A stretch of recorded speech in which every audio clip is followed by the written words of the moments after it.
21 questions to ask yourself before marrying someone, even if you think they're the one. Just because someone wants to marry you, it doesn't mean you should. Here are some questions to ask yourself, you personally, if someone ever asks to marry you or you think they want to. So here they are, 21 questions. Question number 1. Do you really love this person enough to marry them? Dating, going steady, and spending time is one thing, but marrying them and dedicating all your time, your energy, your life, your resources, your finances, that's another matter. Do you really love this person enough to marry them? Question number 2. Will this person add to your life or detract from it? Do they bring something to your world, or do they cause you to slow down and deal with their problems most of the time when you normally might not choose to deal with them at all by walking away? Does this person add to your life or detract from it? Number 3, does this other person bring out the best in you or the worst? How do you feel when you're around this person? Good, bad, happy, thrilled, sad, frustrated, angry? No. Does this person bring out the best in you or the worst in you? Question number 4, do you share similar interests, or are you forcing yourself to like what they like? Not good. That will end a relationship sooner than later. Where's the door? Question number 5. Do you have good chemistry inside and outside of the bedroom? You better. Do you have good chemistry together? Question number 6. Are you expecting too much from this person?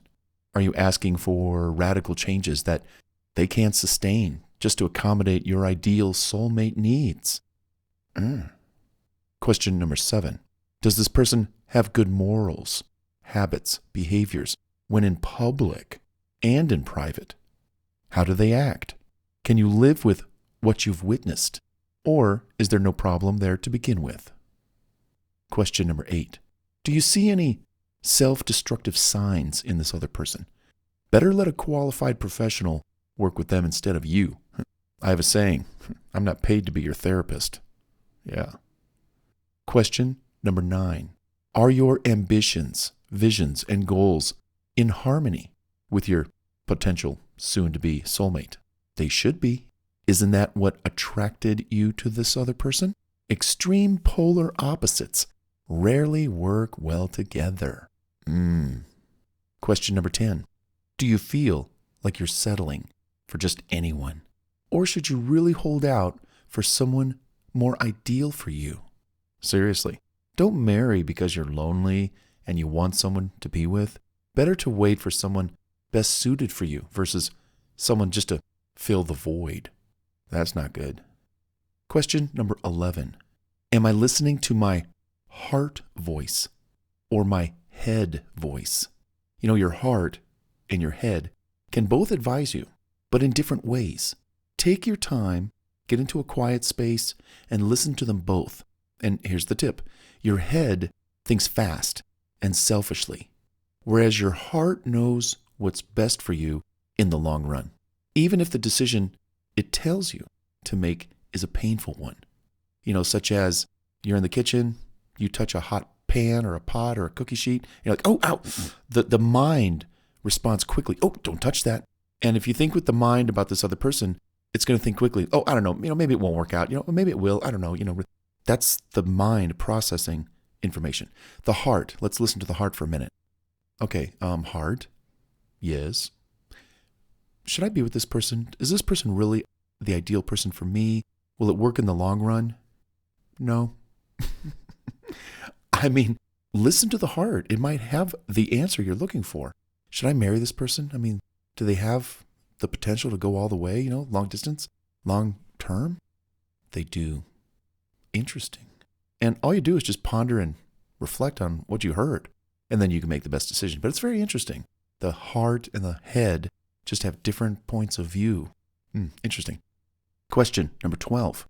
Are you letting your gut reaction deter you from getting closer and really evaluating your opportunity to get married? You might be scared. You might be guarded. You might be on edge.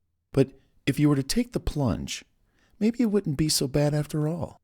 In fact, you just might be happy being married, off the market. And your fears are unfounded and normal. Question number 13. Would you have to dramatically change anything about the way you live in order to accommodate this full-time person now living in your life as a married couple? Would you have to dramatically change anything about the way you live? Interesting. Take note. Question number 14. Does the person who desires to marry you have good relationships with their family, friends? If you witness arguments and stress on their side of the fence, in their world, chances are you'll experience some in your own marriage. Stuff like this, they can be big-time deal breakers. You marry the other person, you also marry their family. And just be careful. Question number 15. Has this person lied to you at any point in your relationship? Cheated? Hid things? Any bad habits? Any bad happenings or events occur? Do you see patterns like this? See ya. Question number 16. How does this person handle disappointments, arguments, and disagreements? Are they capable of compromise, apologizing, and or owning up to their mistakes? Do they work towards not repeating them in the future? Or are they a broken record and they just play the same mistakes over and over again? See ya. Question number 17. Is the other person able to look at topics that you bring up with an open mind, even if they conflict with their own ideas or opinions? How do they respond to controversial thoughts and patterns and words and ideas? How do they? Do they fly off the handle? Do they get crazy? Or are they, like I said, open-minded? Oh, that's interesting. I never thought about it like that. Question number 18. Does this person have baggage that you just don't want to deal with? Can they do something about it before you consider marriage? Or at least keep it under control so you could enter into the marriage relationship with them? But seriously, what kind of baggage? Finance, debt, health, can't work, because of their health, issues, psychological, emotional. We got to check that stuff. We got to check our bags at the door. Okay. Bags, check. Okay. Question number 19. Does this person use certain tricks, words, or behaviors to get their own way? That ain't good. Let's see. It starts with a C. See ya. Question number 20. Is this person financially stable? Can they hold a job? Do they have skills that can bring in some cashola? Are they responsible financially? Any debt at all? How about their credit card situation? Do they spend a lot of money on their credit cards and just pay the minimum every month? Or do they just operate off cash? They're a cash person. If they don't have it to spend, they don't spend it. Are they in any financial trouble? Have they paid their taxes? Are they behind on paying their taxes? Do they owe the IRS or the state board of, personal taxes in that state that they live in? What's their credit score? How much do they owe for what? Loans and money. And question number 21. What other questions should you be asking yourself?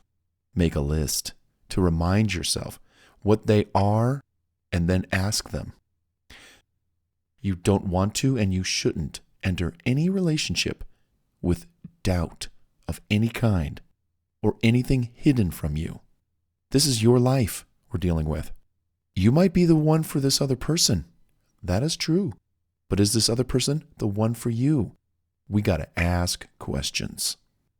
And of course, you need to ask yourself questions. And that's what this was all about. How'd you do?